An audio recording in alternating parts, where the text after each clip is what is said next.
How many texts are too many texts? Does that make sense? Am I saying it right? Welcome to Coffee and Tarot Time.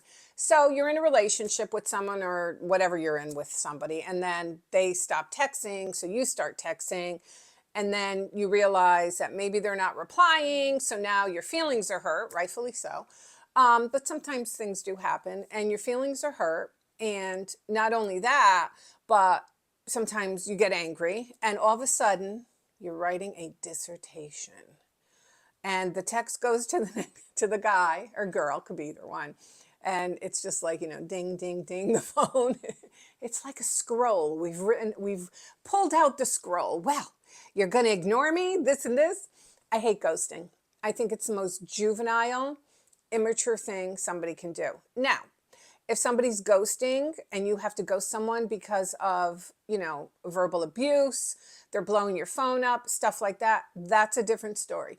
But I'm a firm believer in actual just ghosting is a coward's way out, And a lot of people like avoidance, they don't like to have that relationship where, they tell people. I've done some online dating and stuff, and I've met some people, and I've tried to always be upfront with them because I would want them to be upfront with me. And I've told them, like, I just don't feel we're a match, but I wish you much luck in your life. That's it. You know what I'm saying? Don't just say, hey, let's go out again. And let's go out again. And then you never hear from the person. Ghosting is not okay in my book. Okay. So it's not okay. So that's my little rant for today in Coffee and Tarot Time. I have the Morgan Greer deck, which is a favorite of mine.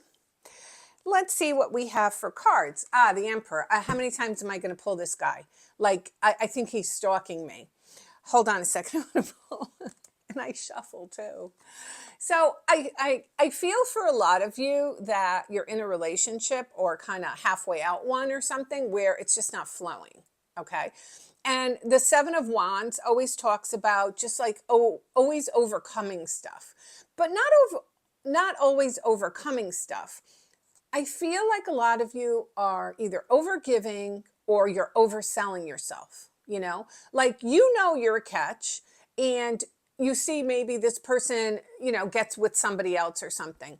And you have to say to yourself, why am I always showing my attributes? Why am I always proving who I am? If I could give anybody any advice, male or female, I would say, do not sell yourself. And do you know why I would say that?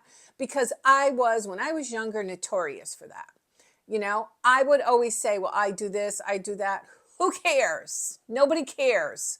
So stop selling yourself, because there is the right person coming in. And we like the Emperor, and we've had him so many times. I think he's stalking us, girls. You have some really good communication coming in from someone who's Emperor-like, okay? Not somebody who puts you in a place of you're always kind of like dodging, questions, or you're like, oh, I want to make sure I answer it right because I don't want to make them mad. And screw that. Like, really, screw that. They want to get mad?